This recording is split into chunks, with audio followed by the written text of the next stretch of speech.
Welcome back to the VCS. It's the final day, it's the final series, and Milby? No, I'm saying Milby on Once broadcast. I'm again, so sorry. Milky, actually, I'm not sorry because he just left us hanging, and now I have to do triple duty. But of course, I love hosting, so it's not too bad. Welcome back. We have Marby and Quincy still staying strong, staying with me here, and we should have another really, really good series. Middle of the pack. We talked a little bit about middle of the pack. It's Team Secret against Saigon Buffalo. What are we thinking about these two teams, Mobby? what are we thinking about these two teams? We've seen them make a. We've seen some good, we've seen some bad, we've seen some absolutely horrific. In defense of Team Secret, that was mostly up against Gum, which is kind of you're gonna get beat, look terrible regardless. But we've seen flashes of what these teams can peak at. Um, we've seen fantastic stuff out of in the SGB's corner. We've seen fantastic plays out of BJ, but we have also seen the solo lanes kind of have games where they just collapse. That Tryndamere game for Husmode really comes to mind. But overall, yeah, I think it was Sebeth fairly in the middle, can have pop-off performances against great teams, and can just absolutely shit the bed. And Quincy, to bring you in as well, I want to have a little bit of a debate or just a little argument between the two of you, and I want to be the one following along with the viewers. So there are a lot of teams in the VCS right now. Everyone is beating everyone. GAM, of course, is staying ahead of everything. So we have a lot of GAM fans already, but that's boring. We want to be fans of other teams as well. So I want you two to tell me why I should support these two teams, and let's start with you, Quincy, and Team Secret. Why should I be a fan of Team Secret? So the thing with Team Secret is they took the good parts out of the old SE roster and they kept their promising bot lane, which is one thing that Saigon Buffalo has failed to do. So they had a very horrible winter split and didn't adapt at all. So I think they are just resistant to learning, I guess. And Artifact is playing well again, which was a downfall of him on the side of SBTC last winter split, but with him playing well again, also he was absolutely smurfing in the series against his old team. They definitely have very promising solo laners right now on top of their already shining bot lane. And this is why I think, together with Penguin, they can be a very strong team this split. Okay, Marby, why should I support SGB? What was that about the failing to keep a promising bot lane? Because Shogun has been popping off. He's alongside Taki. They have a very strong case for being a top 3 bot lane in the league. Um, they are just absolutely cracked. Taki is a contender for best support in the region. And on the other side of the map, you also have Hasmed. Generally and historically has been a number 2 support. He's fantastic, especially on his own picks. And we can just see, and these two sides can collapse and just need that mid jungle duo of Froggy and BJ to control the map and get those sides rolling, and they can crush the competition. Okay, so very strong side lanes for SGB. And I prepared a little bit of a game for today. We might not get all of them before the first game, but we can get back to it in the post game. So we're playing Guess the Player. All of the players you have to guess are players that are going to play in the series. So only SGB and TS members. And I'll give you a clue. I have 3 clues for every player. If you fail to guess them after 3 clues, I'm going to be very disappointed with both of you. But after every cue, whoever wants to go first can go first, and then we go alternating after those. So my first clue for the first player of Guess the Player, of course, play along chat if you want. This player, so far in VCS Spring 2022, has an average CS difference of minus 10.5 at 15 minutes. Froggy. That's wrong. Okay. It's not Froggy. Froggy had that one It's great not game Froggy. against, who was it? Against- Against Yoshino Scalio, yeah. This alone screws it a lot. Okay. Crenzy, do you also want to guess, or do you want to wait for the next? You have the prerogative of going first after the next clue if you want. One more clue. Okay, the next clue. He has played 3 AP champions and 2 AD champions so far in the 5 games.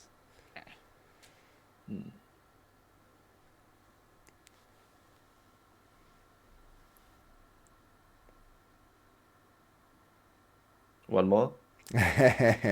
Marby, if you want to go after the second clue, because Quincy doesn't want to go. I think I could run it to be. I think possibly BJ because he's played a lot of the low impact early junglers, so he's just kind of been Unfortunately, playing that's a little bit incorrect slower. as well. It's God not damn it! BJ, it's not Froggy. So the last and final clue, if you don't get it after this one, I'm going to be very disappointed with you. This player used to have very stylish red hair. Oh, Passman. Oh, this doesn't help me at all. But yeah, Ultimate. Exactly, it's Hasmet. Hasmet actually in laning phase so far very weak. He played, he has an average of minus 10.5 CS at 15 minutes, so he's really struggling over there. He's played some interesting champions though. One of the few players to play the Malphite. I counted that into the AP column. And of course, he had the Tryndamere as an 80 champion as well. So, diverse champion pool, 5 different champions in 5 different games, but so far not doing too hot in the laning phase at least. Okay, I think we can get one more player in, and I hope this one is gonna be. Let's see what happens. Okay, so the first clue is this player has played in 2 different roles competitively. At all times or in this split? Yeah, at all times. At all times. At all times. Zhuhao. Nope. It's true though. Oh no, yeah, it is Shuhao. It is true. Yeah, but there was another player, but I tried to bait the other player. Okay, yeah, it is actually Suhao. It was Suhao. Oh. Yeah. I mean, But- if it's just Okay. you can just keep making. That's the obvious one. That's the obvious one. Like, if you'd gone for like a Froggy or something there, he's also played too. That's true. But that's not a but it's not a obvious one. Okay. I was trying to bait Hero because he has played 2 different roles as Ah. well. But you actually went straight to Not Hero. Suhao. So yeah, I thought you would guess Hero first. Unfortunately, you actually went for Suhao. So you're never gonna know what the clues will be.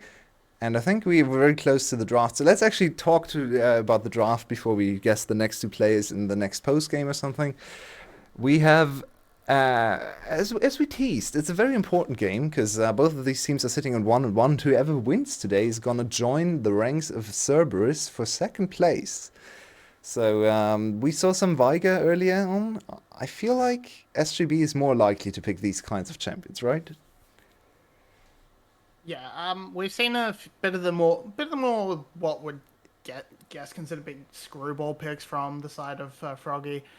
The Diana is the obvious one comes to mind. But across C games, he's picked up the Vega, he's picked up the Vel'Koz. So I think they're working out what they want Froggy to play and pairing it up alongside these slower junglers on the side of BJ, letting him sort of try and scale, not trying to make too much impact unless he gets his hands on that Lee Sin. And we are on to draft. 2 bans have happened. The Veigar is not going to be part of this game. Neither will the Zeri. I like the Vega ban straight away because I think the champion pool of Artifact is not really that punishing against what Froggy would have to offer if he happens to pick the Vega because he likes to play the Victor, he likes to play the Twisted Fate or something, and that is something that just scales next to the Vega and would scale worse to it anyway. So really doing yourself a favor with the Vega, but apparently there's some issue with the draft on the side of the entity side. So maybe there has been a miss. Yeah, maybe, yeah. Maybe there has been a misban or maybe a wrong ban, anything. We know the VCS region is known for not really being the best in that regard, right? Just making me work extra hours here, constantly having to change scene, I guess. So, just a redo of the draft. We saw Veigar ban, we saw a Zeri ban. Should probably stay the same. Not too surprising either. So, let's talk about Secret a little bit. Their compositions haven't been the most fascinating ones, playing mostly standard, I think. So, Marvid, what do you think about this team and their approach to draft so far? The approach to draft has tended to be a little bit interesting. They've gone for a few sort of more oddbally picks. They've picked up. They're running not very oddball at all. They're running fairly standard Artifact wonder hits in the mid lane, the TF, the LeBlanc, things along those lines, and they have played a bit of the Victor. It didn't work out, but again, Garm, it doesn't really It's a bit hard to reflect too much on him. That's fair. And fairly standard 3 strong lanes that can sort of scale. We've seen a lot of Gwen, a lot of Jinx, and these sort of picks are just what they want to carry on through and sort of play towards that mid to late game and rely on their strength of their laners to carry them into that. We're back into draft, and it's a very Froggy-focused draft from Team Secret so far. 3 Froggy champions, and I know there's a Diana in there, but Diana is a Froggy champion. That's actually a mid lane ban against Saigon Buffalo. So yeah, this seems to be the approach Secret is taking, just banning out Froggy's champion pool, leaving open the TF potentially for Artifact. Oh man, poor Froggy. Just gets so much focus in this draft already. All 3 bans towards him, you said it already. Diana is a Froggy champion. VJ could maybe play it, but it has been Froggy's champ so far.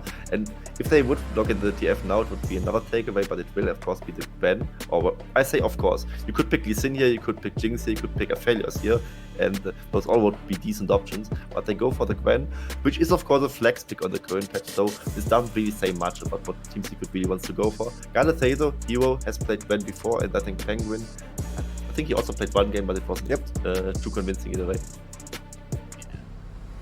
I think a little bit that they were wanting to bait out the Twisted Fate from Froggy with that hover, like, man, this is the champion you have left. It's kind of a shame. So he locks that in, and then Artifact can take whatever he wants into with the intent of just breaking Froggy's back over his knee and just beating that poor boy to death. As is, I think a simple lock of the jungler alongside the ADC, or you can pick up the Thresh. Either way would be good for Team Secret. I would have played the Thresh. Wow, that was an insta-lock for the Galio for Froggy. He played against Galio with Vex and he got multiple solo kills. Now he's on the Galio. We all know it's a Froggy champion. But Quincy, do you think this is already just because all his actual champions are banned out or not available anymore?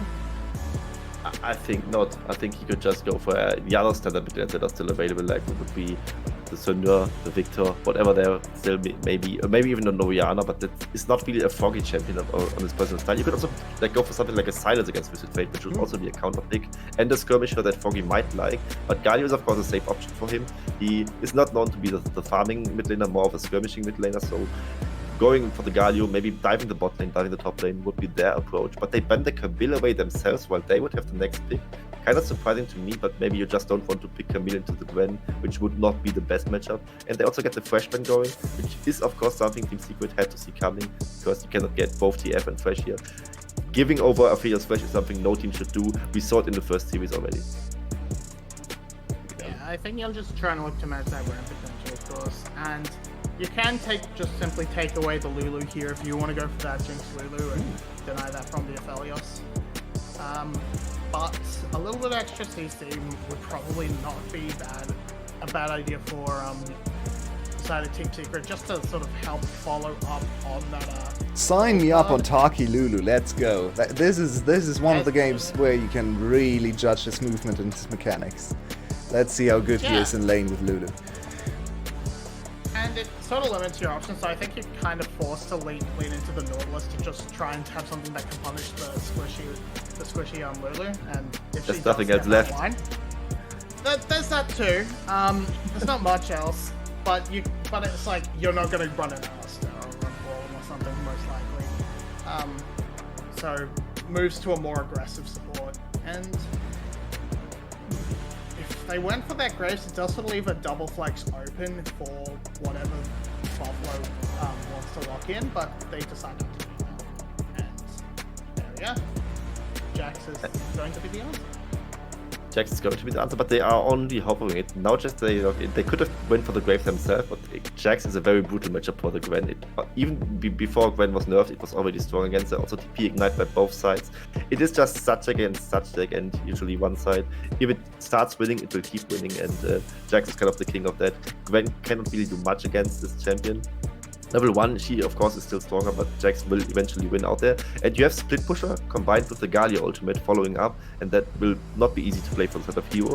Gareth individually, Hero has had the better split so far, so maybe there's also some silver lining for the side of Team Secret. And also, their mid laner in their own right is a Twisted Fate. With the Destiny Gate, we can also help these Split Pushers out. Yeah, the only thing is, Jax is probably one of the best answers to Twisted Fate in terms of the side laner, because you can, of course, press it and deny gold card. But overall, I think both teams are walking away with good comps. I would say ease of execution is on the side of Team Secret, and that might be enough to push me into their camp, but I can definitely see a strong case for Buffalo. Okay, so we're at this stage again. The drafts have been decided. Very different draft, I'd say. You already indicated maybe a little bit of a Saigon prediction. I'm going to ask you again, but first, Quincy, which of the two teams are you leaning towards in this first game? I argued for Team Secret before the draft, but this Jax kind of scares me, so I think Saigon Buffalo has game 1. And Marby, lock in your prediction? Yeah, no, I think, but based on the ease of execution, it's easier for Secret to execute their comp, and I'm leaning towards them. Thank you very much, my beautiful analysts. And with that, I'm going to throw to the casters, surprisingly, to myself. So, hello, UI, take it away. Thank you very much, UI. Here we are on the cast. And also, welcome back, Carrix. You gotta love it. We are having you pull double duty. I was meant to do it, but I'm a little bit sick. So everyone in chat, please thank Your Way for covering me. Very nice of him. Team Secret versus SGB. Theoretically, a very balanced matchup here, skill-wise. I think both of these teams have a lot to show off, a lot to do. First damage will go over to BJ, though. Just call it here. GG. And with all of the teams being so evenly skilled, apparently, because everyone's just beating everyone, and then Gum is there as well. This is already a very important match, because you only get 2 opportunities to play against each team, so one series can actually decide between players and not players. And as I indicated on the analyst desk, or actually a tease, I guess would be the better word, whoever wins the series joins second place with Cerberus of all teams, who had a resurgence this week. So you overcome BTS, you overcome Luxury, a huge opportunity for both of these teams, because both of them missed playoffs in winter. That they did. We do see Team Secret getting control over this contested middle bush. The Lulu not able to step up to a Nautilus to try and prevent that. I already like Taki, because Taki went for the correct support item. Every time I see Lulu go for the execution and support item, my heart bleeds. She gets 2 stacks with 1 auto attack. Always gonna mention that. 1 auto attack from Lulu on the enemy is 2 stacks of the support item. So very easy to get the gold stacking up there, and I'm just super excited to see Taki's mechanics on this movement-based champion, especially in laning phase. So far, they're winning the level 1. Expectedly, it's Jinx against Aphelios, so she has the pushing power with her AoE auto attacks, so nothing too exciting so far. This is a really new look for Taki as well. I kind of want to dwell on it for just a moment, as Husmed has been absolutely brutalized in a trade, apparently. Does have his pots to get back up with as well as the biscuits, but I wanted to just dwell on this Taki point for a moment. Oftentimes, the strength we see out of Taki is roaming around on these engaged supports, on the Alistair, on the Leona, and able to start plays for Saigon Buffalo. Once again, takes the worst end of a trade, not playing this super well. Really nicely done from Hero. I just a quick to quickly intercept the point. Hero buffered the Q when he saw Husband approach with the E, and actually got the Q damage in the time where he was stunned. Very cool. I've never seen this interaction before. That's something we need to keep our eyes on. Hero seems to be ahead or on top of this matchup. Certainly does. It's going to force the Husband back early. But just to finish the point, how do you think SGB adapts to Taki not being the one to start the plays? Well, they do have other tools in this this draft. The toolbox is definitely not empty. We have BJ, and speaking of BJ, he is here to punish Hero, who felt great about himself. Yeah, he has to try and find a way out of this one, but I just don't think it exists. Not without a flash. Husmed is going to dance away, then come back in to guarantee an assist. I think he wanted the kill, but doesn't matter. BJ gets it. But Hero fought back damn well.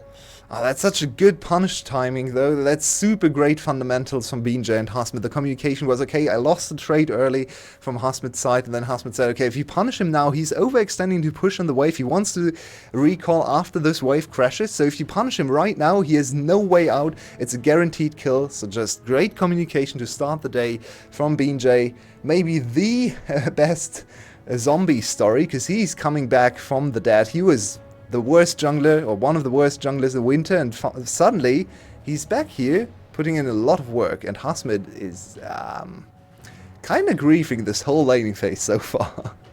Little bit. I'm a little bit worried about Hasmid here on the Jax. He's having to go back again. Kind of. He's really stuffed this your way. I mean, he just walked under tower when he saw the tower was not focusing the minions and just got hit by the tower damage, unsurprisingly. This is going to be held here forever. This is really bad. Yeah, really misplaying the weight so far, and yeah, his jungler was there to cover for him, but he didn't get the kill. He's now gonna fall behind in experience and, more importantly, in CS. So BJ might have to come again to fix the issue that Hasmid is causing for no reason, really. But first, he's finding Penguin here.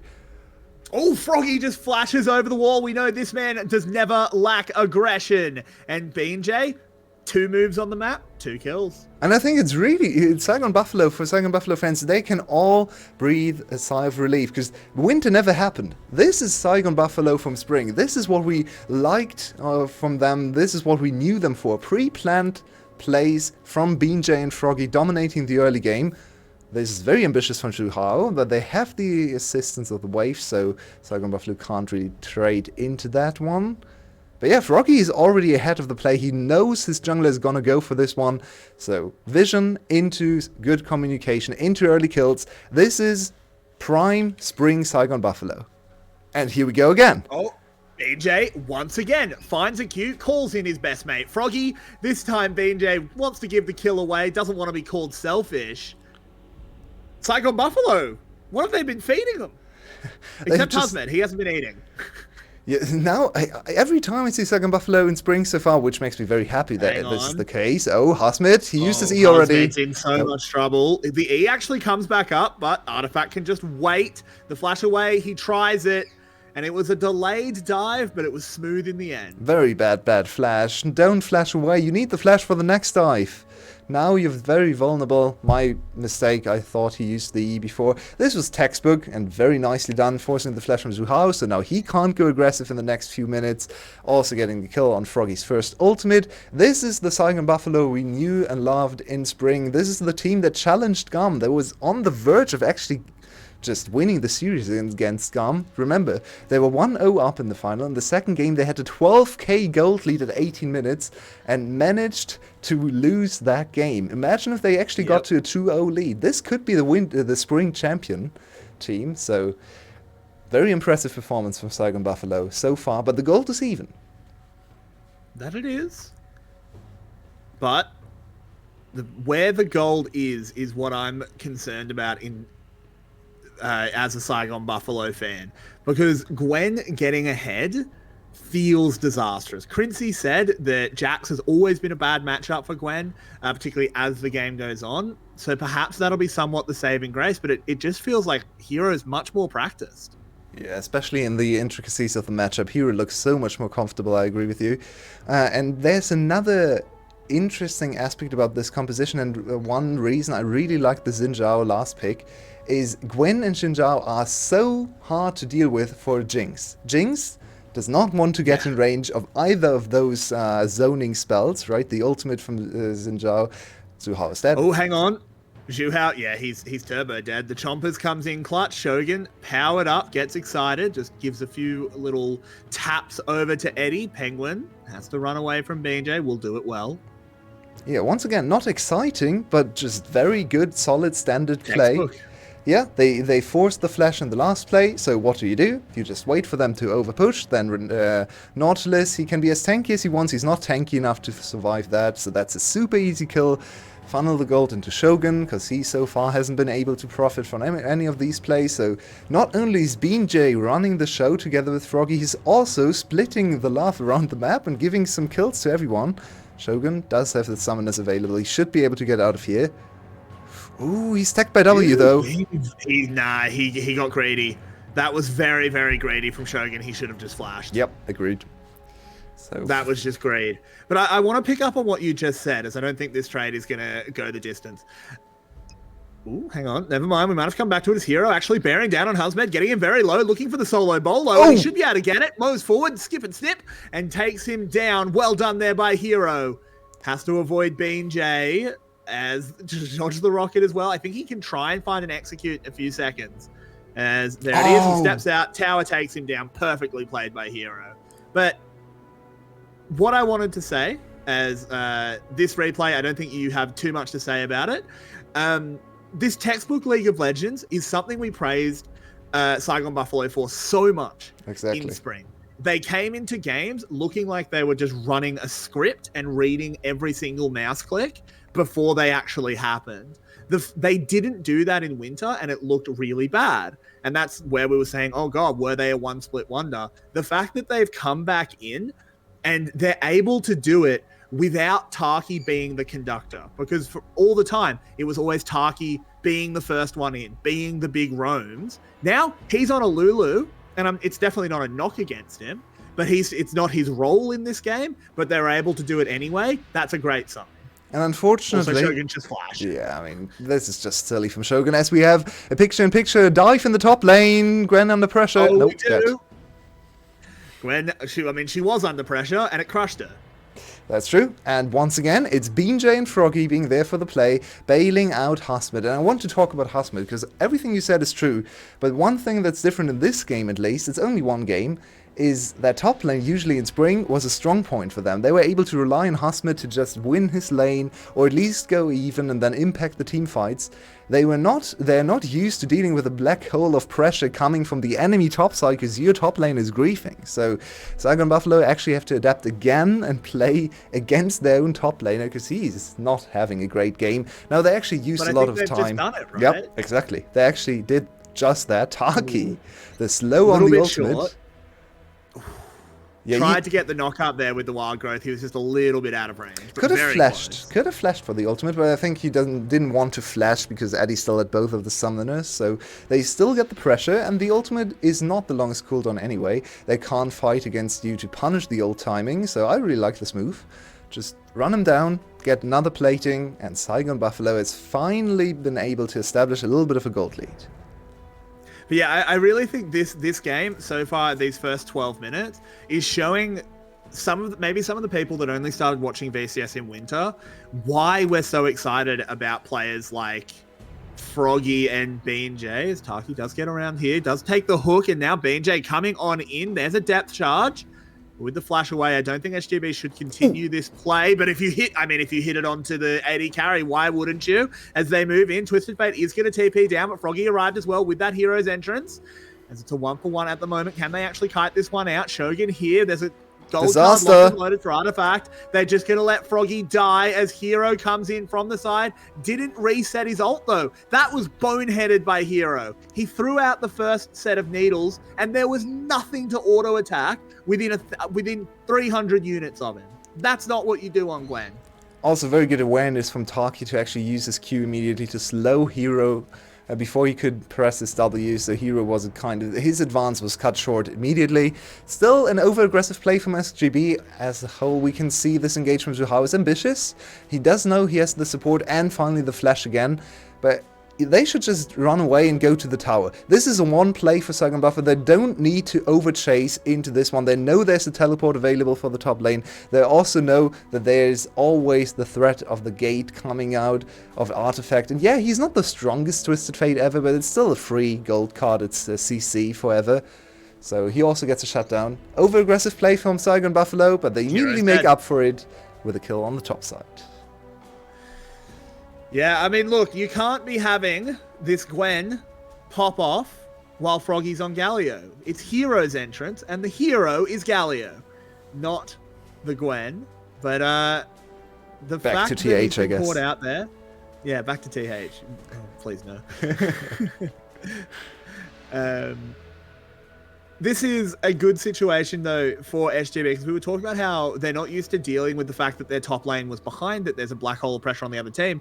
But now Husmed's okay. They've played around him properly, and he's okay. He's in a good position. He's able to keep scaling up. What actually happens here, Hero just gets just caught. Yeah, it's just a 2v1, just easy.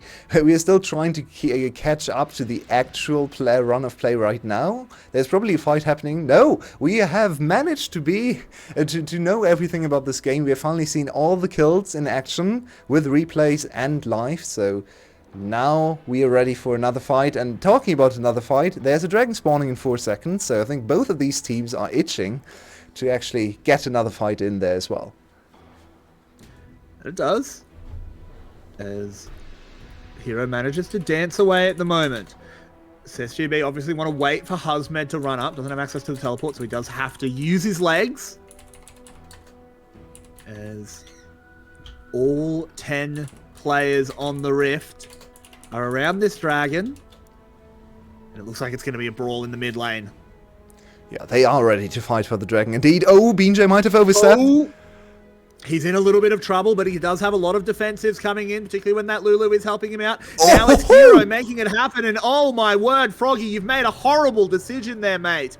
As he gets caught out, he gets taken down. Forward goes Artifact, but the gold card is nullified by that counter-strike. But you know what's not nullified? It's Penguin! As he goes over the wall, BJ now needs to be Shogun! massive, and he is! He gets a huge heal from the Gore Drinker. Shogun is now the roving AC-130, and the missiles are online your way. He's taking them down. Penguin will be the next one on the chopping block. It's a Chumdut over to this Jinx, and he is massive. And Shogun's favorite champion once again comes in clutch for his team. That's going to be a dragon and a tower in the aftermath. Taki already preparing the next wave as well. Doesn't actually want to funnel. Yeah, he wants to make use of his gold item. That makes a lot of sense. It's still a lot of gold into Shogun plus Dragon. Look at this heroic effort from Penguin. He has been very quiet, has been outplayed by BJ, but his first team fight, he comes in huge. Separates the whole team with a flash ultimate from Froggy, so they have enough time to just focus down the tankier mid laner. Now it's a 5v4, basically without having spent anything but his Injao ultimate. But here's the choke point, here's Shogun just stacking up his lethal tempo, getting stronger and stronger. He gets the reset, and there he goes. No chance whatsoever. Beautifully done, and this is a Jinx in the early game, so she's only going to get stronger with Lee Sin to frontline for her and Taki to buff her up over and over and over again. Add another 500 gold as a shutdown on top of that. So now Shogun is ready to carry the backhand of this game. And I love to see that. I love to see Saigon Buffalo enabling Shogun, someone who doesn't get as much of a talk, particularly on our broadcast, as people like Husband, Froggy, and BJ. But he has been a solid addition. Now that Oriety seems to be fully out of the picture, Shogun with some big shoes to fill from the Spring Split Oriety, but he's doing it well, particularly in this game. He's now got those 2 items, the Rapid Fire Cannon and the Rapid Fire Cannon. Yeah, just a random Korean invading the broadcast, I guess. Yeah, he's just a Kana out of nowhere. He's just throwing Kana at them. But he's got that 2 items online. Shogun is very, very strong. I'm intrigued. I want to see what he wants to do with this item choice. I'm not entirely sure why he went for range when the targets he has to hit are the 2 that don't care about range, Hero and Penguin, in their respective... This feels like a Runan's game, doesn't it? Yeah, it feels a little bit weird to me. Let's see what he can do with this. Of course, he might be able to... Okay, there's another engage to how. That's ambitious. Froggy gets caught out, has to go gold immediately. The SGB have split focus at the moment because they want to secure the Herald, but they also need to play around the fight. They're doing it perfectly. Taki playing this Lulu to perfection, walks Shogun out of it. So BJ had time to finish the Herald, and they keep everyone alive. Masterclass from SGB. Yeah, and on the other side, Penguin completely disconnected with the rest of his team. Where was Artifact's ultimate to back up Penguin's advancement? Penguin spent everything to get on top of Shogun, I think, instantly, and now, the dive is here. They're gonna go again. They look a little bit frustrated, and Shogun, he's got that first kill. Jinx is activated. Not a huge amount of mana to work with. He needs to be careful as he's got hits onto Artifact. That's not good. Froggy will go down, but he's just given his life for the cause as kaboom! Another rocket thunks into the battlefield and takes down Eddie. It's a triple kill for the Shogun. And I love this game. This is such a new look from Saigon Buffalo. This is Shogun Hypercarry Taki playing just to have Shogun Hypercarry, and he's putting in such a clinic. Shogun, first and foremost, beautiful positioning. He has always been maybe the greatest ranged ADC player. I think this was his biggest strength in Winter as well, showing the Caitlyn and the Jinx. Now Jinx, once again for him, his 4th game already in the split. Only 6, or the 3rd game maybe, but a lot of games on the Jinx already. And yeah, Froggy and Beanjay is just there to disturb the enemy, to buy time, to zone away enemies. They get the W from Hero early, they already have the ultimate from Xin Zhao, so now it's time to fire away for Shogun. And yes, his mana is low, but it's enough to get the kills, and he's not even under threat. No one is attacking him, and you can't deal with that. It's a Jinx Lulu. If you can't kill the Jinx, you are going to lose the team fight. Yeah, this has been an absolute masterclass so far from SGB in so many different ways. This is exactly how we want to see this team playing. The only thing we can really fault is the early laning from Husmed. He's actually still not in a great position here on this Jax. He must be holding a hell of a lot of gold to only have a Bork. The thing is, imagine I say to you, after the Winter Split, hey, SGB look great, but Husmed's having a shocker. That's just not a sentence that can exist until today. Yeah, it's very surprising and strange. The 2 underperforming players were Beanjay and Froggy, and they are really back to where they were in spring. Winter never happened for this team. We can just all forget about it and consider these finalists from spring as one of the contenders again, hopefully, because that would really spice up this league even more. We have all the teams clashing and fighting for their glory. Everyone seems to be on the same level, and if Saigon Buffalo can come back to their spring form, that's just even greater. Now they do have to put in a clean performance to finish this game. It's not super hard. They have a great team fight setup. They have a super accelerated Jinx, 6-1. They have a Lulu behind her already with even more supportive items coming in. First item, Mikael's, really means, okay, I'm not going to do much in terms of... Just for artifact. Yeah, it's just Shogun, please do it. We just need to keep you safe. You have cleanse and now another cleanse from the support, so there is no reason for Shogun to ever die in this game. And let's see if he can play cleanly till the Nexus falls. We do have a bit of a way to go. Hero could be in trouble, but with the Twisted Fate ultimate being used, I think that's going up towards the top side, or rather away from the top side. Using it to escape now, Hero rips out the needlework. He's trying to turn it around onto Husmed. There's a depth charge here to try and stop this Jax re-entering the fight. BJ throws out the kick, but doesn't actually land it onto Hero. Dashes back out, the rocket doesn't land. And somehow no one falls.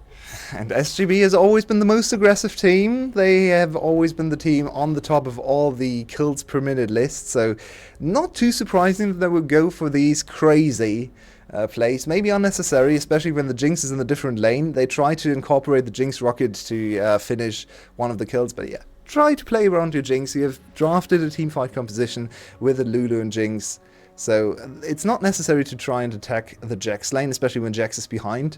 They get away with murder, or actually not murdering anyone, but also not dying. Yeah, they get away with pacifism. Yeah. Oh, Beanjay with another attempt. Doesn't quite find it though, gets stunned up. Yeah, nothing really to do on the map right now. Baron is a little too dangerous. They do have decent Baron, more than decent Baron damage even, with the Lulu shields and attack speed from the Lulu as well. Shogun can just melt through that objective. We have Jax with Blade. That's another very good item against Baron. But at this point, maybe a little too scary still, so Shogun and SGB are just biding their time, waiting for their opportunity to strike again. Dragon is far away. But yeah, they're not in a hurry. They can just farm for the late game too. That they can, as Shogun has completed that 3rd item, adding the Lord Dominix.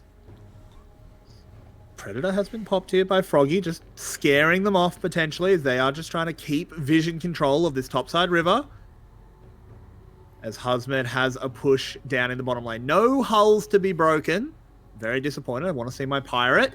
As Hero booted away. Artifact throws out the gold card. Uses the Everfrost, but it's a Lee Sin. He's always going to be able to get away. That's a fair bit of resources used for not a hell of a lot. And BJ's not done as he's just moving forward onto Hero.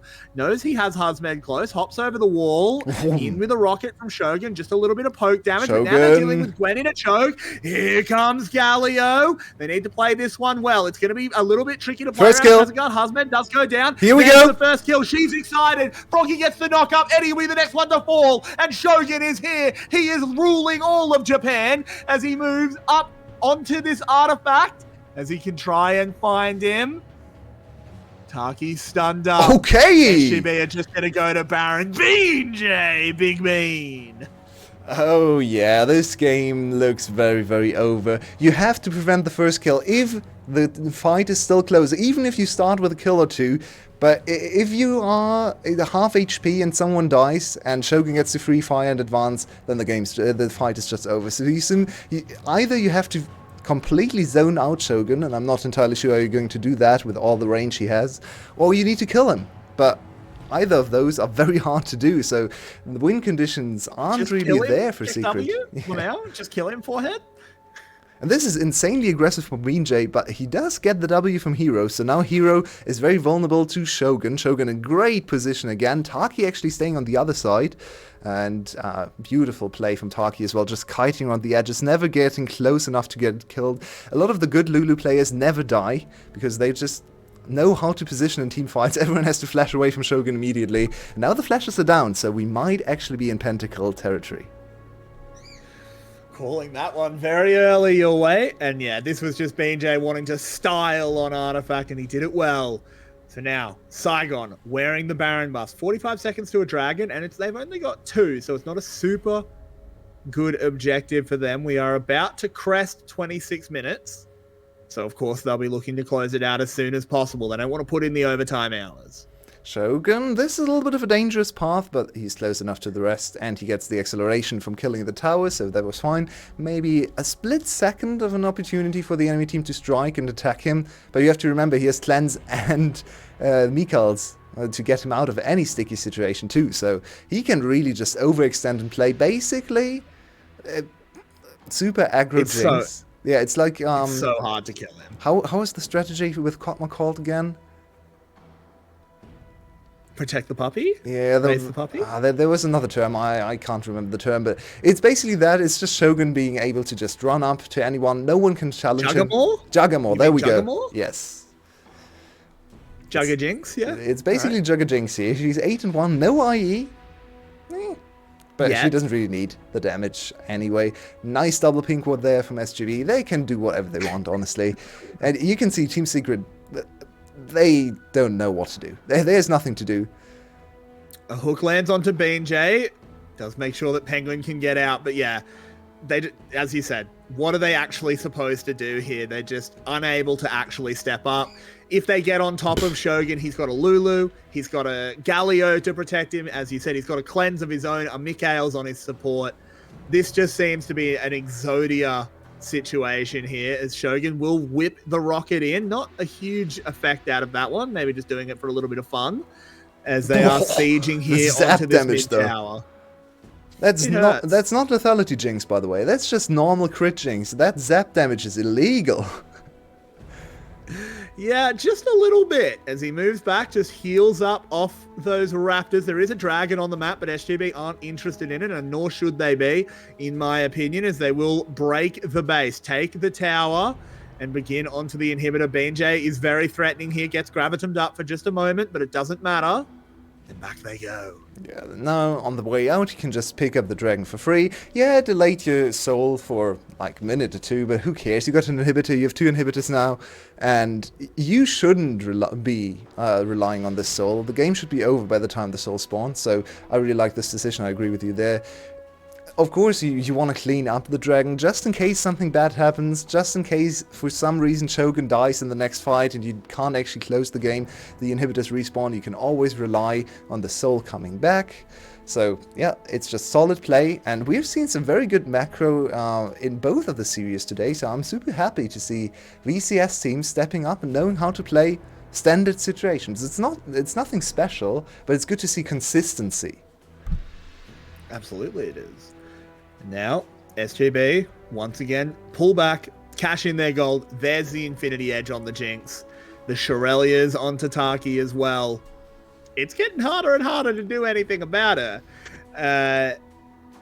No objectives for a while. We may well be in for another, 5 or 6 minutes of gameplay because it's hard for SGB to actually make Team Secret come and fight them. But I think we can already tell who's going to win this game. Also, we have Froggy impacting the whole map, carrying his whole team, and being up in CS against Artifact, who hasn't done anything in this game. Just saying. It's a weird world. A little bit of a mid-gap here. A little bit, honestly. And don't SGB look great when they're all firing on all cylinders? When Huzmed has been your weakest player, but you're still winning this hard, that tells you that SGB is absolutely incredible. Yeah, now it's a 10k gold lead. The Jinx is 4 items. Wrap this one up, boys. So, Saigon Buffalo with a dominant first game. Not even all of them were performing. Only a disaster could really ruin this game, and I just can't see it. With how well Shogun and Taki have been playing, add Froggy and Beanjay into the mix to wreak havoc and cause chaos and give Shogun time to stack up all his attack speed. I can't see it, but they need to break the base in top lane. Bot lane wave is approaching. Mid lane wave is not synced up, which is a little bit annoying for them. They can't make use of pressure in both of those lanes right now. And there's a teleport flank, if you want to call it that. This is just the last chance saloon. They're just going to try one last team fight. Hero does go in, gets a lot of damage down onto Husband, but takes a lot in return. They throw out the hook. They're getting near Shogun. They've got him down to half HP, but then it all peters out. He just runs forward, eats a hook. He could be in trouble, but no, he has a stopwatch. And Taki just behind him to make sure he's safe on the exit. Husband jumping forward, can't actually find Penguin. Will go down to the towers. So will Beanjay. This was a little bit of a stuffed play here by SGB. But it doesn't matter. They weren't taking it as seriously as perhaps they could have, as it didn't matter. They were already going to win, riding on the back of the Zornite Menace, on the back of Shogun as the rockets continue to fly. The Super Mega Death Rocket living up to its name. He picks up another. An artifact on the fountain gets crit into oblivion. Triple kill picked up for Shogun and a game won for the Buffalo. And Carrix has left me on the caster desk, so you can just see the slow-moving circle, but Saigon Buffalo was definitely not slow-moving in this game. Actually, quite a long game for how dominant the early game was, but clean, and they drafted late-game focused. They executed the Lulu in the bot lane. She didn't die a single time. Shogun only died once. Multiple triple kills. Great performance for Saigon Buffalo. Teamfight focused game with a lot of early aggression from the mid and jungle. That's exactly what we want to see. Mid jungle run the early game, transition the lead into the bot or the top lane, and they run the late game. Ren has done a beautiful job once again. My favorite coach in the VCS for all his strategies he's bringing to this team. Oh, brutal to Hunk, eh? But it's okay. You're allowed to have other favorites. We'll be back in about 5 minutes with our analyst.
And here we are with the analyst desk, potentially for the last time as a pre-game analyst desk, because Saigon Buffalo looked quite dominant in this first game, and I'm going to direct this first to the one who talked up Saigon Buffalo, so that's Marby. Was this game what the fans should expect? I don't know. I think we saw a very terrible game out of Hasmet, and yeah, it kind of has been fairly hit or miss for him. So I don't think that's unreasonable. BJ on Lee Sin, this mid jungle duo, looked absolutely on fire, but I don't think you can expect this all the time. I think BJ, when he's on this Lee Sin, like doubles in confidence and map making and where he is on the map, playmaking and where he is on the map. His rotations are so much better. He's so much cleaner. He's so much more aggressive and willing to make things happen. And then off those, Buffalo's kind of drops down a bit. They are much slower in the early game.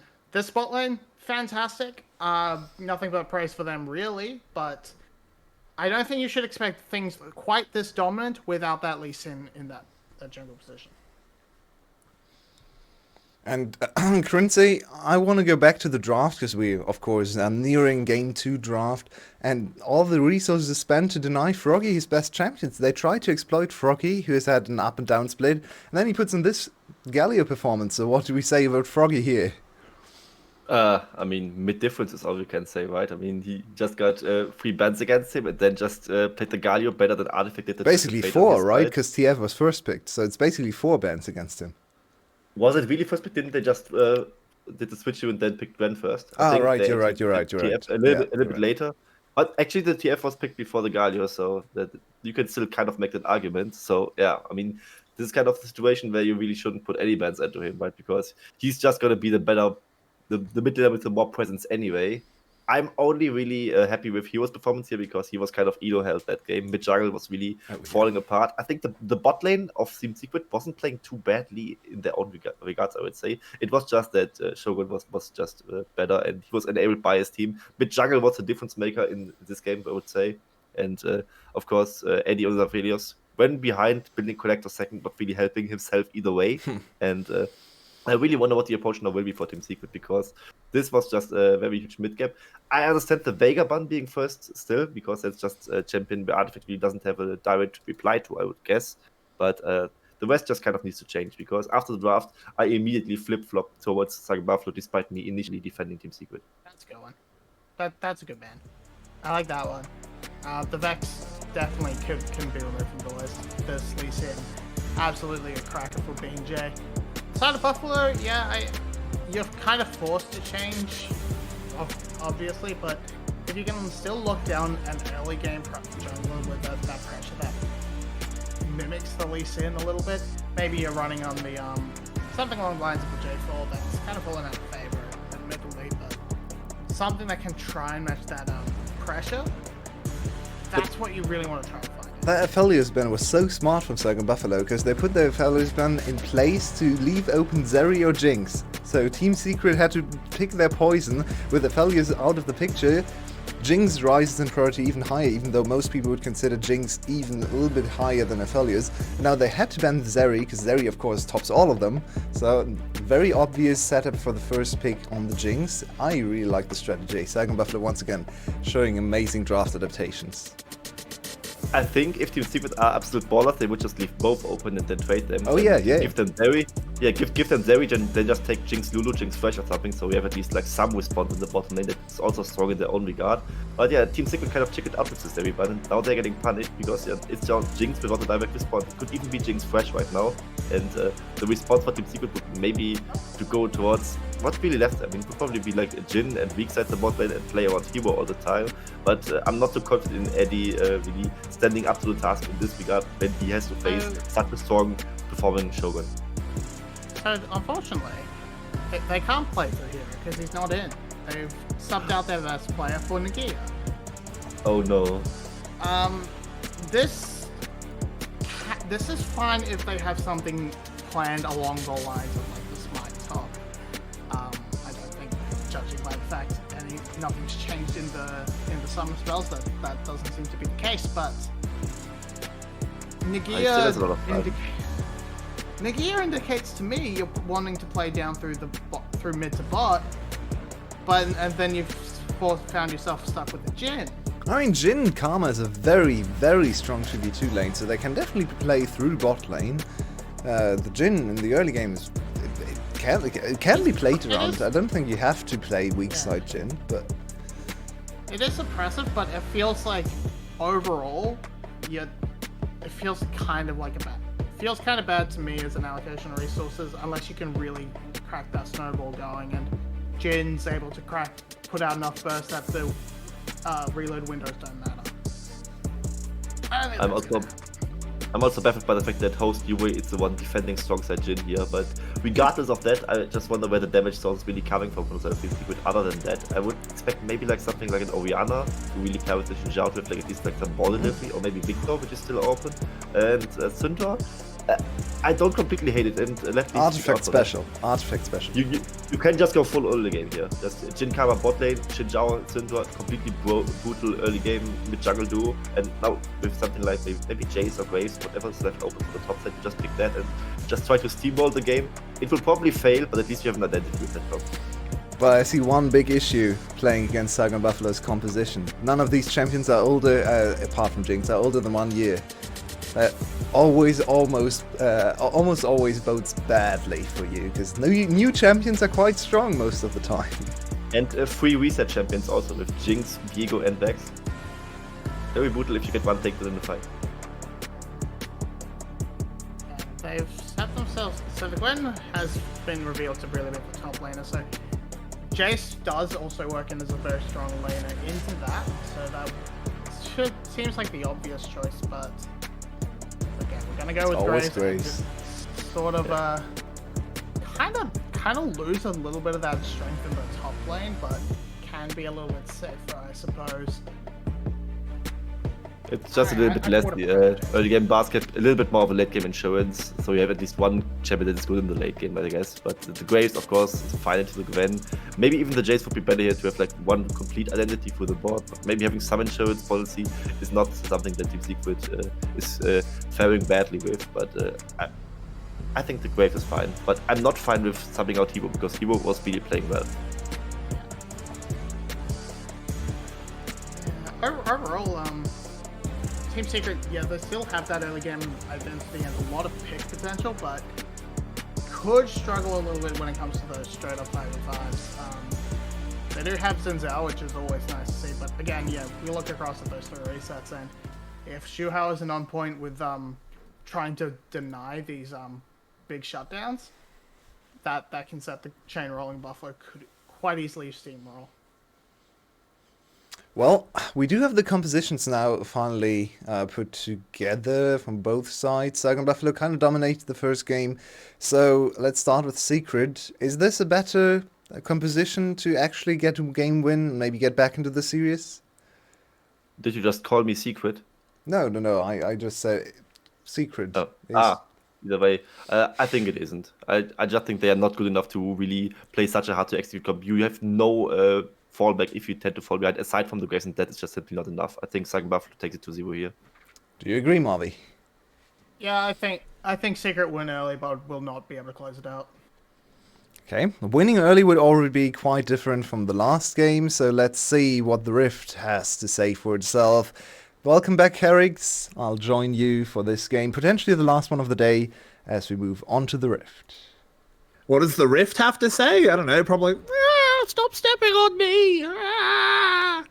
Because I don't think it's a very active participant in too many games. It's pretty static. But well, it's changing quite a lot with the dragon changes. The Rift actually likes to dress up in different colors and different put on different accessories. So maybe the Rift is actually more influential than you think. Maybe. When are they releasing that as a champion? When do you get to play as the Rift? 5v1. Be fun. Anyway, let's get a bit more serious. Get into the game. Because Team Secret need to win this one to keep themselves in the series and take this one to a game 3. Zhu Hao, Eddie stepping up. You said that it's actually a strong bot lane, and they win that first initial encounter. Oh wow, they hit one skill shot. Game's over. I mean, it's more that they have control. They're denying the ward clear. Yeah, Jin Kama is certainly one of the strongest bot lanes, especially in the early game. One of the very few that's able to deal with Kate and Lux to some extent, so Jing's Nautilus should not be a problem. You can already see Taki struggling. He has to hide in the bush. He can never step out of there because Zhu Hao is just going to punish him. And this is actually what Zhu Hao did when he came in winter. Initially, he just played Enchanters. He had a very good Lulu. I believe maybe he played some Yumi games as well. The Lulu especially is in my memory, ingrained in my memory. So the Karma, I expect him to look quite good on, and Taki is going to struggle here, because if he can't engage, then it's just suffering. Yeah, and they are definitely suffering as they're already pushed in, having to hang out under their tower. It's going to be harder for Shogun to repeat his game 1 performance. Not sure if they saw the Viego smoke there and backed off. It is, of course, just Viego taking a red buff as Froggy gets a good little combo there onto Artifact. But, of course, he's still up against a Sinter in the early game, so Artifact should have pretty solid control. Oh, Froggy. Oh, just a split second too late. Missed both of those creeps with the Q. Set up nicely to get both of them, then missed both of them. It's Froggy, so not too unexpected, I guess. It's what we expect. But he's already 9 CS down. Cast your mind back to last week when Saigon Buffalo played against Team Flash. They lost the series, but they had one of the games where Froggy ran away with the mid lane matchup. He destroyed Yoshino. He put an end to Yoshino's mid lane career, you could argue, because he destroyed him so hard they benched him afterwards. And I think 3 solo kills happened in that mid lane matchup. Something like that. Froggy was on Vex. He knows how to play this champion. This is exactly the style of champion Froggy likes to play. A lot of opportunity to engage, a lot of bursts. Not the greatest carry, consistent DPS carry necessity that goes to Shogun and to Hasmid. So once again, a very good setup for Saigon Buffalo to succeed. Not quite as active on the jungle role though. So the mid jungle 2v2, the analysts talked about it as well. This time certainly in favor of Team Secret, just from the outlook on the champions in the early game. So I don't expect too much action coming from Saigon Buffalo early on in the game. We'll have to see. So far, Hasmed faring better than he was at this point last game. Was already suffering quite a bit up against the Gwen. But this time he has the Gwen. And there's not a huge amount Graves can do this early on, as the bot lane of SGB pushes a wave in, but it's not actually going to hit the tower. Very annoying W there for Shogun. Now he has to stay. Oh, but that's a good engage. Ooh. Might But get a they kill. turn it around well. This is just going to be first blood, I think. The flash forward from Shogun's not quite enough. Karma's just too fast. The shoes laced up so tight. And the shield as well. Zhu Hao sprints away. That's actually now a flash for flash trade. That's advantageous. Oh, but another hook. Too I don't think deep. he wanted that. I don't think he wanted that at all. If that W had landed from Eddie, I think SGB were in trouble, but it doesn't, so they do just walk away. That's one of those cases on Nautilus where when you see the target, you cast the hook and then you go, oh, there's a tower. Oh no. So that's another flash now. Saigon Buffalo's bot lane without flashes early on in the game. Prime target for Penguin. He's on Xinjiao, so he can make stuff happen. The bot lane now under a lot of pressure to play very defensively. That they are, as they only are left with that heal. At the moment, BJ is on that side of the map, but he's going to have to path away soon enough, potentially giving Penguin an opportunity to move down. He might just start up the Dragon as well, knowing that his bot lane has control, which could lead to a clash between these two. We have a mid-gang. Taki's Hang here. on a minute. Can we have a look? Can we please? As Artifact's in trouble, can he get a kill back in time? No, Froggy just survives. And first blood goes over to BJ. Beautiful gang from Taki. This is the Taki we knew on these engaged champions. We talked about it a lot in the last game. Penguin. Penguin? I mean, Froggy's going to die because of the flash, but he gets Penguin. God damn, dude. That was horrible. He even flashed. What did he think he was doing? There's a Vex on the enemy team. I guess he didn't look at the levels when the initial fight happened and assumed that Froggy used his ultimate in the clash, which of course is an assumption that makes sense, but he was level 5 throughout the whole play, so Froggy hit 6 afterwards, which Penguin clearly does not anticipate when he stepped up to just... I mean, this What is is he silly doing either way. anyway? This is, yeah, it's... Like, the E he forward... he doesn't win the 1v1. Yeah, the E forward is criminal, but... I guess you could cut him slack and say he probably anticipated Froggy's ult to be down, but then again, yeah, it's a flash, it's a kill, over, and they don't even get the execute. So Saigon Buffalo off to a great start again. Well, it might be finally getting turned around as Oh, Taki's this is under a lot sidestepping. of threat. He played that to perfection, but there was nothing to be done.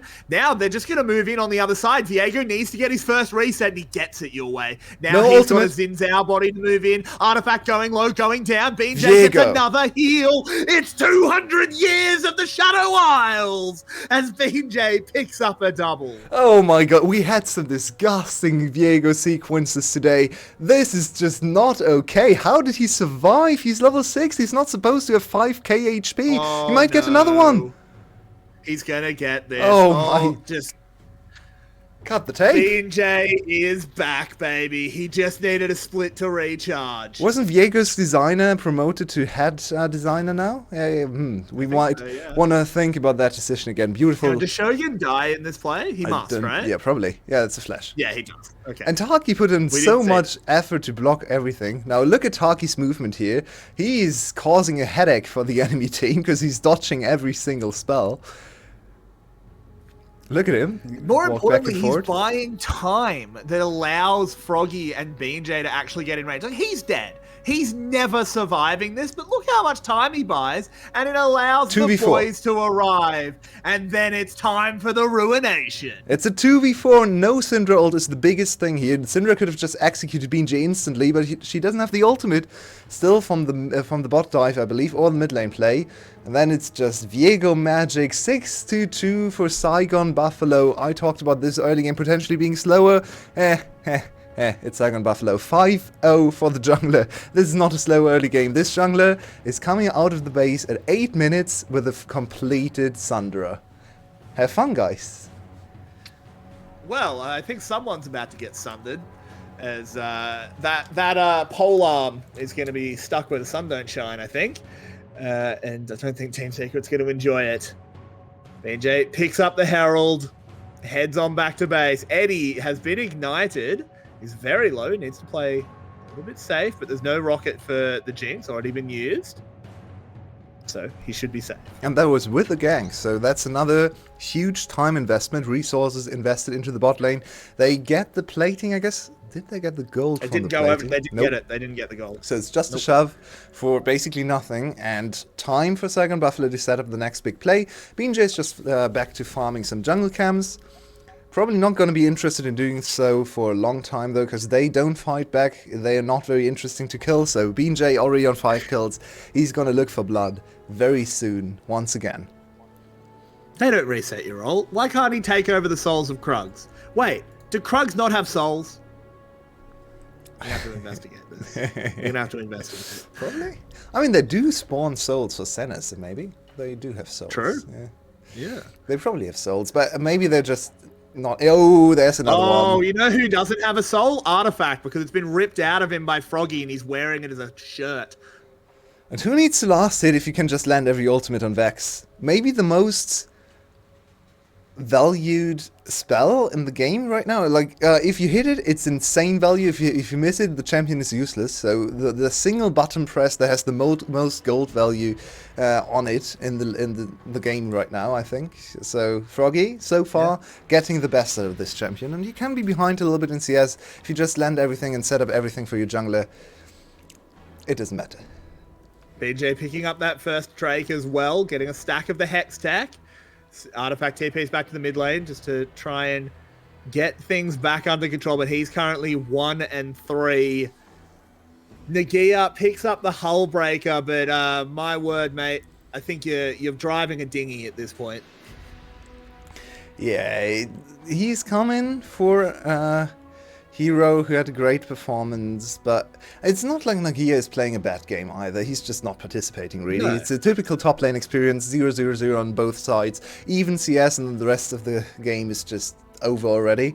So just another one of those. The issue here is that this Graves wants to be making the game into a 1v1 and a 4v4, right? He might win that 1v1, but how's the 4v4 going? Not in his favor, that's for sure. Exactly. That's the problem with this. There's nothing Nagia can do about it, though, of course. It's not his fault. Also, Hullbreaker, it's still great into Gwen in the 1v1, but Gwen is actually one of the champs that can kind of ignore the Hullbreaker, just treat it as a normal item.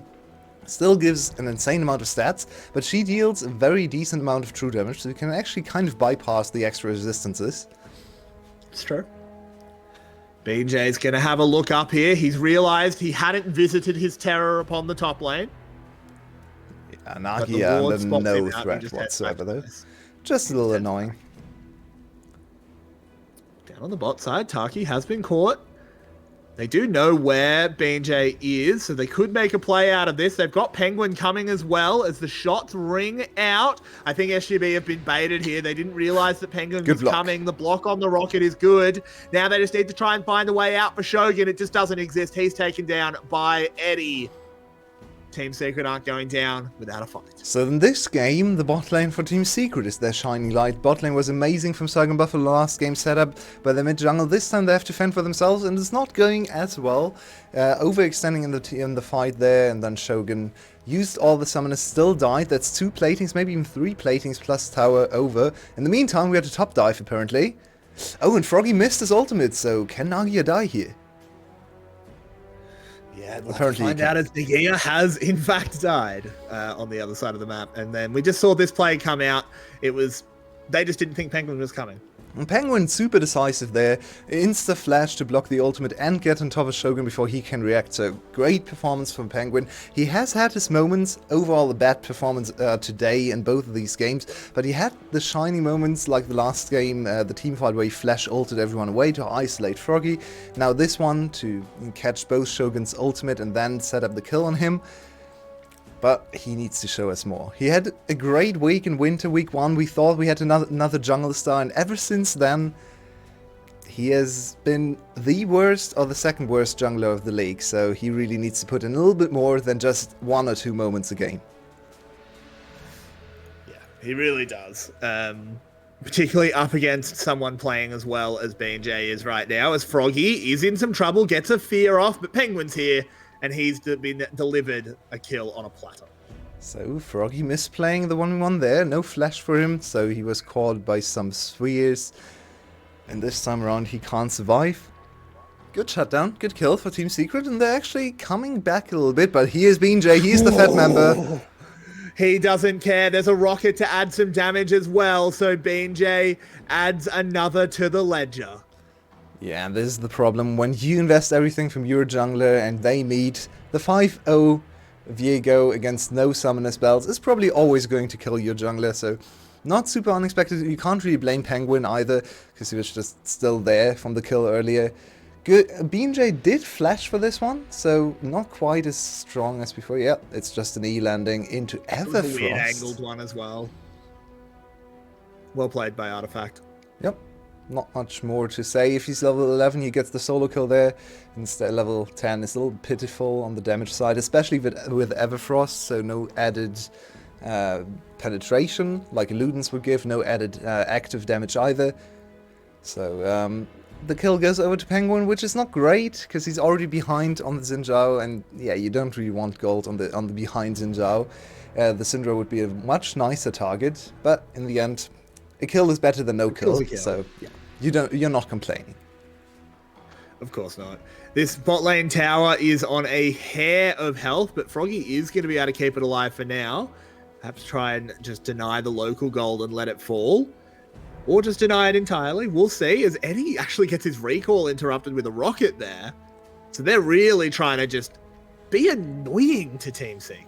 Yeah, all these little interruptions and all these little invades give them so much tempo. It's adding like 10 seconds to the next reset, so now they can think a little bit longer about the lane assignments. They've already moved Shogun into the mid lane, and Froggy, because he interrupted, no one was able to react in time for Secret, which opens up not just Dragon. Dragon would have been free anyway, but now this tower on top of that. So all these little minutiae for Saigon Buffalo, these aggressive moves, give them incremental advantages, and now we are back to a 4k gold lead.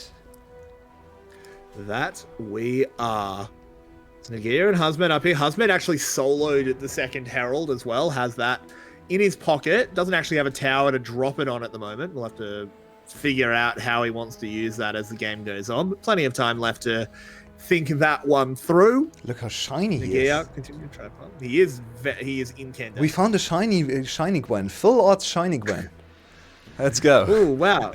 Let's go. Someone catch it. Go on. And I mean, it's a shame that he's not still Ryzo, because then we'd have a shiny player as well. Very true.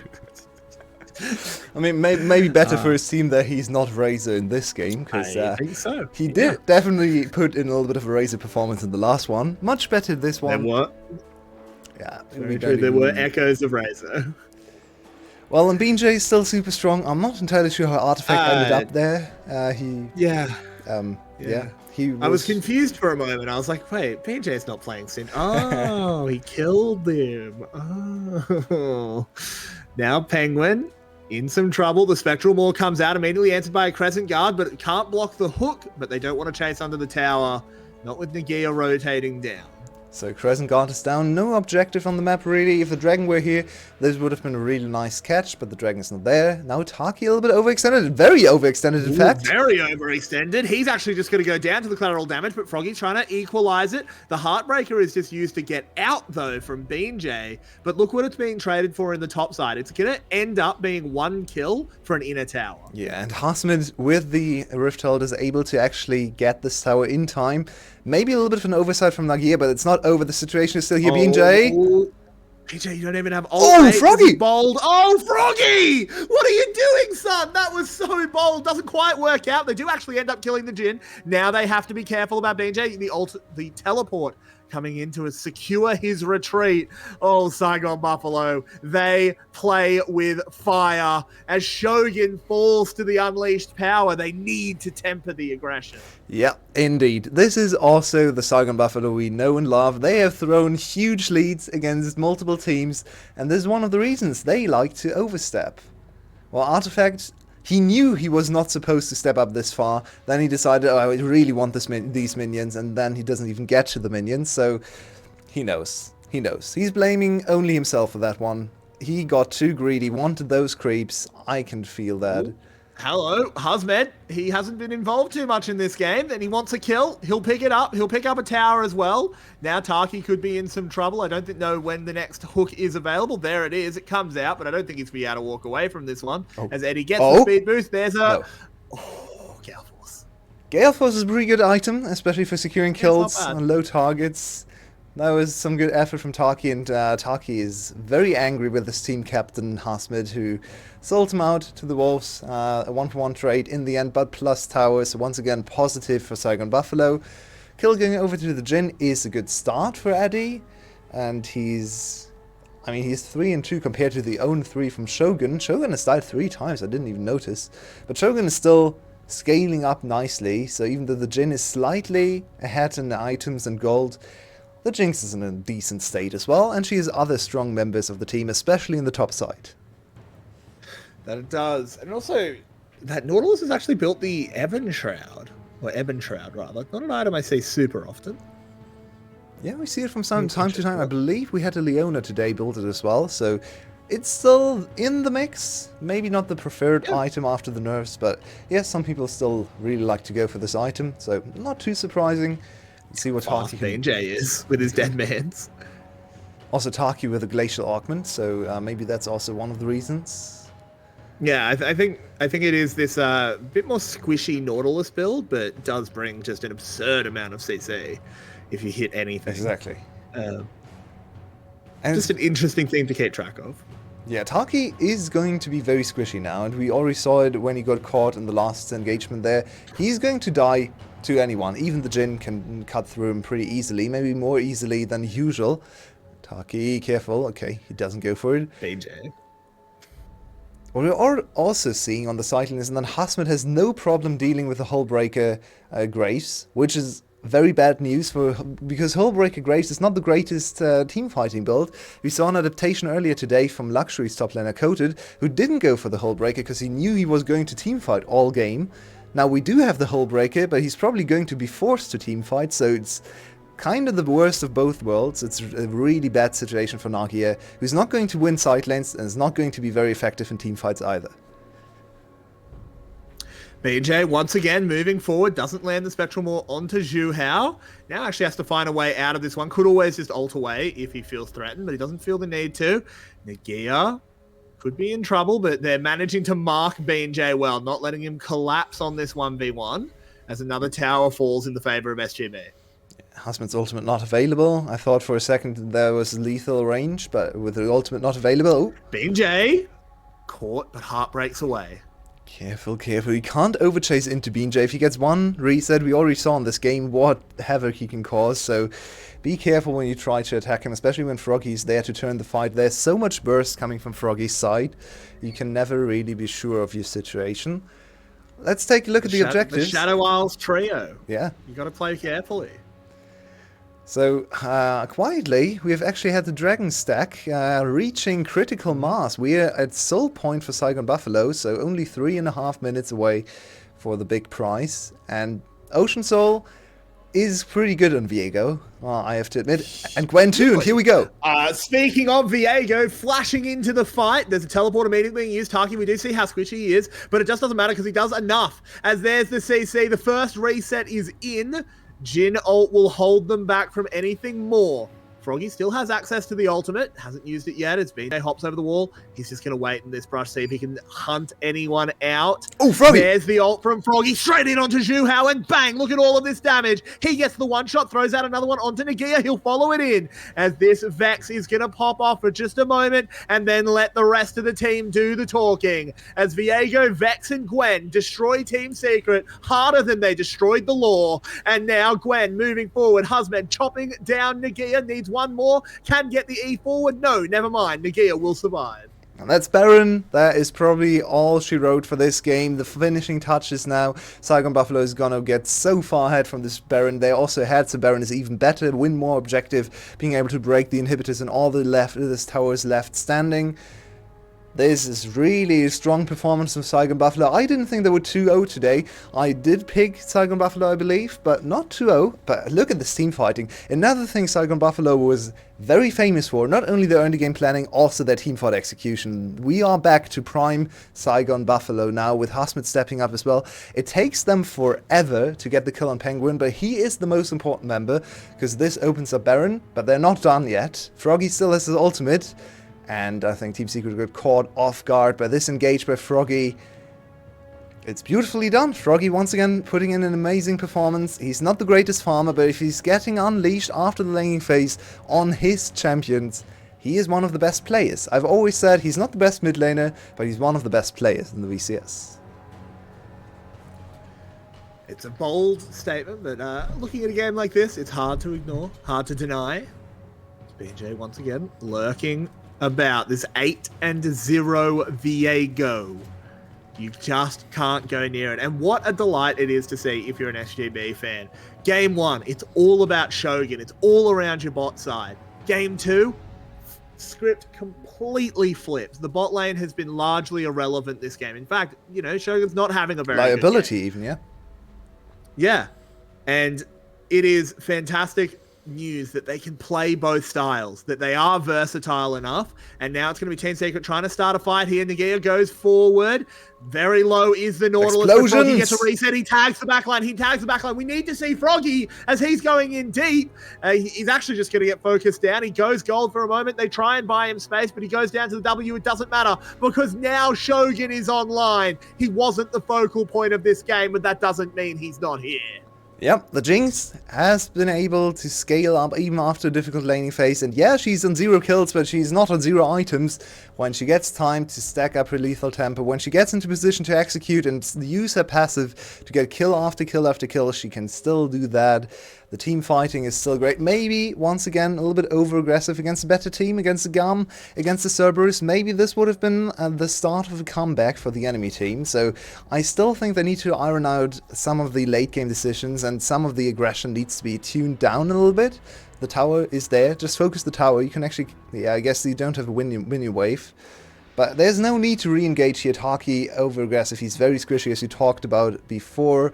And yeah, Froggy gets this great engage, a great angle, and puts so much pressure on the backline. Eddie has to flash immediately. So Froggy buying so much time to set up Shogun. But overall, in a more even game state, this dive goes horribly wrong. So it works out because of the advantage, so you can't really fault them too much, because in the end they know they have the advantage, right? But we need to keep an eye on these kind of plays for Saigon Buffalo in the future, because they have cost them dearly before. That they have, but Ocean Soul is now secured, something that will cost Team Secret dearly, as the members of the team that they are most worried about, this Viego, this Gwen, just got all the harder to kill. The bot lane is broken. The mid lane is next on the menu. And Saigon Buffalo want to move up to 2-1. Look at Gwen, she's on 4.5 items. She's so insanely strong. She's only 3 kills, but has 700 gold shutdown. 300 and... This is a little bit of Husmed CS hack. It is. He's taking all Froggy's missed CS this game at least. Froggy's only on 200, he's on 330, so Husmed definitely focused on picking up every single bit of resource he can find. And look at him, he's tanky, he's strong, he has sustain, he has a heal, he cuts the healing from your side. How can you deal with Husmed? You probably can't, and the game rightfully is in a state where you can just say it's probably over. Probably. But they still have to close it out. We do need to keep a very close eye on how cleanly they do it, because that is something we always judge our VCS teams on, and they're just going to pull the trigger. They go immediately in. Eddie, he oversteps his bounds. He gets taken down, and it's BJ picking up that second kill. Froggy got the first, and now 3 members of Team Secret have been cleared away. Did you just see that? He was just hanging out for a moment there, as just styling on Team Secret. The inhib falls, they let the minions in, and they don't want to let them go without improving their KDAs just a little bit, as Nagia will go down to Froggy. Artifact, the last man left alive. As the towers fall, the Nexus is next on the menu, and Saigon Buffalo with a return to form from BJ, and I'm so happy to have you back. Indeed, this is the best news of the whole month for the side of Saigon Buffalo. Their jungler, their star rookie jungler from Spring Split, the one that was only slightly behind Levi in votes, really, is back on form. And he can not only perform on Lee Sin like some of the analysts suggested. Yes, this Lee Sin is amazing, but he can also put on the show on Viego, and he's really and truly back here. Saigon Buffalo climb up to 2-1, and they establish their names up in the top echelon of teams. I think the only team with Cerberus on 2-1 now. So we're back to some Spring Split dominance from the teams we expected. That we are. And for the last time, I will say goodnight and take you over to the analyst desk. Your way. You and your ragamuffins. Off you go. I'll just quickly swap the sides and be back on the analyst desk together with Marby and Crincy, who just witnessed, together with us of course, this domination of Saigon Buffalo. I expected the series today to be one stomp and one close affair. I kind of thought the other way around though, looking at the schedule. So, Crincy, let's start with you. Why did Saigon Buffalo just stomp Secret today? They were just the better mid-jungle duo, of course. And speaking of the draft, there was really the thing that Secret had to dominate the early game, and they just couldn't do it. I mean, there were some silver linings for them still, because Nagia, who was, for whatever reason, in for hero in game 2, he played okay. He didn't do anything spectacular, but that's just a great squad matchup, right? They just farm next to each other, and in the meantime, your team just loses the 4v4, and as a top laner, you just maul away and want to consider playing a different role, and I'm just going over a little rant there because I am a top laner. Either way, Eddie also played fine, I dare say, but overall, Saigon Buffalo was just better. And as you addressed at the end of the cast, BJ is back and he can play more than one champion. I never said he could only play the one champion. And to be fair, that game probably would not have been quite as one-sided if that little bit of shenanigans hadn't happened at the very start, and Viego had died like he was supposed to. Yeah, that was a little bit of a ridiculous play, that's true. But yeah, I do think definitely a bit of a step up from week one from the side of BJ and Froggy in particular.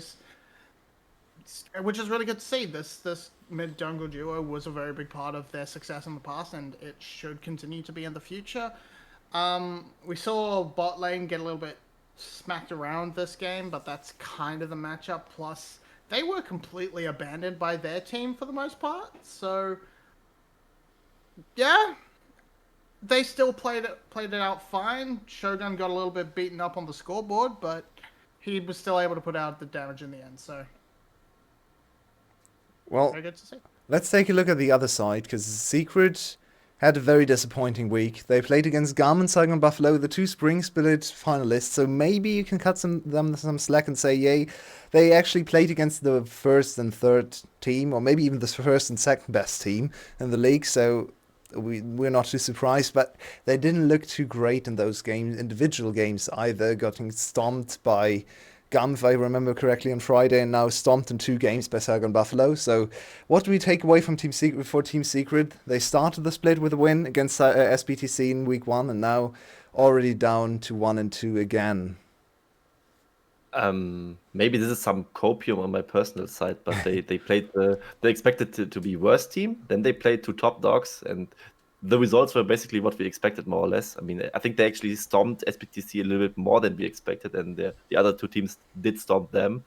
Maybe like if they play middle of the pack team on paper, we can finally judge them, because for now, I would say it is still very hard to judge Team Secret properly. I think, of course, they so far do not look like a playoff team, but I think maybe they still can be. Yeah, I think they still lack that killer instinct. I still think they lack that aggression, that willingness to push in and be hyper aggressive on the map. We saw decent things out of Penguin. We saw solid laning out of Artifact and the bot lane, and even top lane. The laning was all fine. It's just collectively they weren't moving.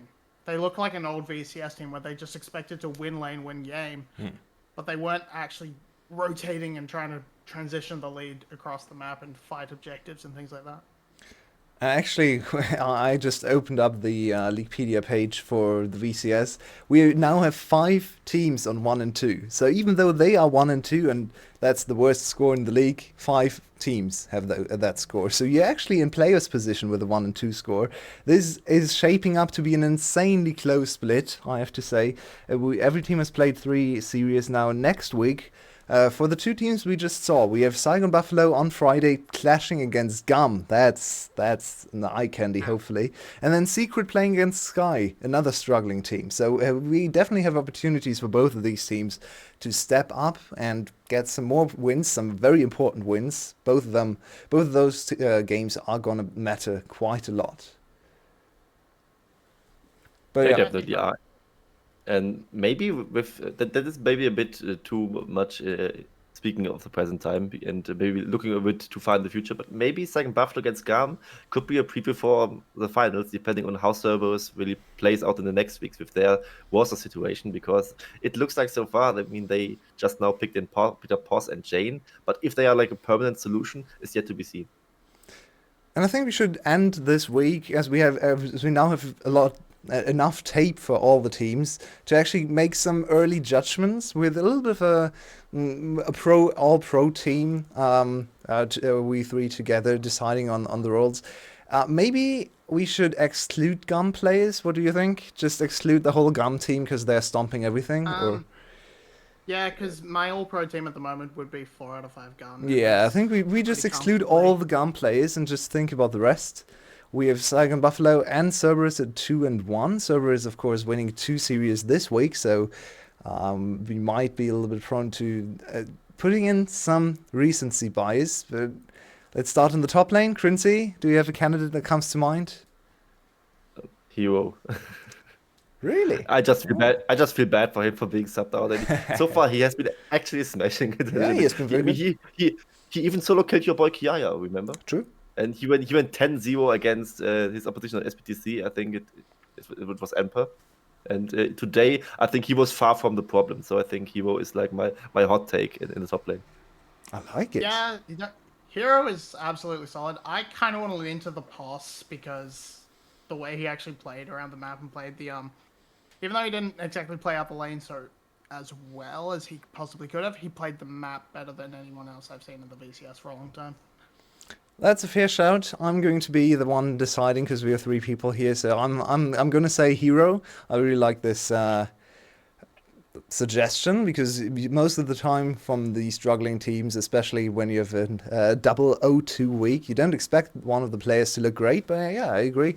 Hero has been an outstanding top laner for his team. So let's move on to the jungle. I think that's a pretty easy decision. Though today might have put a little bit of a hamper on that Killer Queen. Maybe it's actually BJ. Yeah. What do you think? It's BJ or Spot, actually, I think. Because Spot, I think he Spot had wasn't a pretty awful bad. in Lost. Yeah. I think he wasn't totally awful. I think his lanes kind of were suboptimal in that game. It isn't really his fault. And I think today he really made great arguments for himself, but so did BJ. So it's really a close call between those two. Maybe even giving a slight edge to BJ because he just now, really showed up. And with Spot, that he has yet to show like consistency over multiple series, which BJ did in the past, at least like 1 year ago. Throw the screwball and say Ikigai. Oh, right. Ikigai has actually been He's very good. been- Yeah, it's true.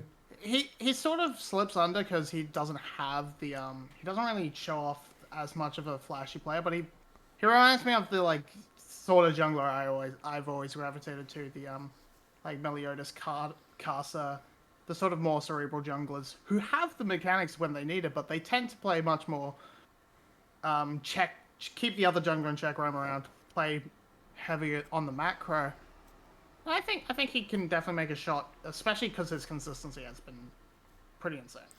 So yeah, I'll actually choose Ikigai as well, just because they played each other, BJ and Ikigai won 2 of those games. So I think they're very close in skill, and maybe after this series I would definitely think about BJ more, but I think just because they already played each other, I'm going to make the decision to put in Ikigai there. So Hero and Ikigai top and jungle. The mid lane, nothing really comes to mind for me. Do you have any suggestions? Maui, let's start with you. I feel like 2T? I could put an argument in for Jane. Jane's come in and done pretty damn Isn't well. 2T the more impressive of the rookies? The problem is 2T had an It's a lot absolutely easy. dog shit week 1. That's it. Pretty garbage week 1, and Jane luckily doesn't really have a week 1 to compare to, so it might be a tad unfair. But I mean 2T today, absolutely fantastic, but yeah, I might lean towards Jane overall. I think we are forgetting an elephant in the room to some extent. With Rebel not being here, I have to say it. I think Foggy also makes a great argument with that series today. I mean, he gets focused so hard in the draft, and he still performed to such an extent. And even the other series, he was far from bad. So I think Foggy, of course, with him not being a rookie, it creates less of a natural hype around it. But I think he might be like the next best player you would consider being the one-up as the best mid laner in the VCS right now. Yeah, I think that's fair. I think mid lane is very, very close. You can make arguments for a lot of different players, so we don't really have to come to a conclusion just for the sake of actually ending up with a team. I'm gonna back the Froggy argument, but I think Jane definitely has a fair shout. Even Glory had some good games, so I feel like Glory and Blazes too. I feel like Blazes was one of the better players on Luxury today, and very good in the first series. So Blazes even has an argument too. It's very hard to make a decision there. Let's move on to ADC. Shogun comes to mind. Artemis, of course. I think it has to be Artemis, right? I mean, I think Artemis is like the one player where you would argue he's still better than the Garm equivalent. So I think that yeah. you would kind of rob Artemis if you wouldn't even mention Artemis. So it's him. Yeah. Sorry, Shogun. If not Artemis, I probably lean towards. Oh, I don't even know who I lean towards. Slater? Nah. I feel Artemis has kind of got this one on lock. Yeah, well then, let's just move on to the support to end the day with. We have a lot of good supports. Who is actually the best right now, apart from B, who I think is having an amazing split. B's performances so far have been outstanding. But who else? Ronald P is kind of quiet, not bad, but maybe a little bit more quiet than he used to be. Taki? You could I give it to think- Taki. Yeah, I think Taki.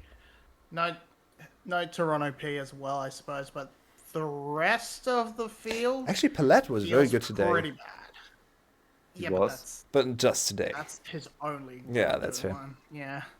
What I like about Taki is that I got to know him as the Alistar guy of Saigon Buffalo. And I just now look up with the champions he played, and he just plays basically every style of support right now. You can of course play every style in the meta right now, but he had like Enchanter games, Engage support games, and also Fresh games, and he has been successful on all of them. So I think Taki is definitely the choice that comes to my head as the first one. I mean, there's a reason why we all hype Taki and are so excited about this. A very young player.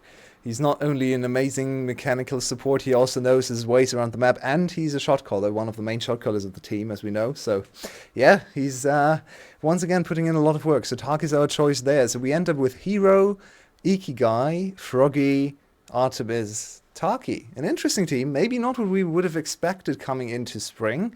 Every team has played 3 series, and we have a whole lot more action coming your way in the following weeks. But I think that's it for now for us. Thank you very much, Marby. Thank you very much, Crincy, for joining me today. And in a little bit of a makeshift desk, as this was supposed to be Mill Key, not Milby. But he's off to greater things. So here we are. You know how to support us. You can support us here on the Twitch channel with a subscription, with a donation, with sharing. You can also, of course, look down the stream and find the Patreon link if you want to consistently support us. And then, of course, join all our socials, follow our Twitter, I should say, and join the Discord to have cool discussions with the players, with some coaches, with all of us here, debate VCS and other teams. Have a great week, and see you on Friday for week 3 of VCS.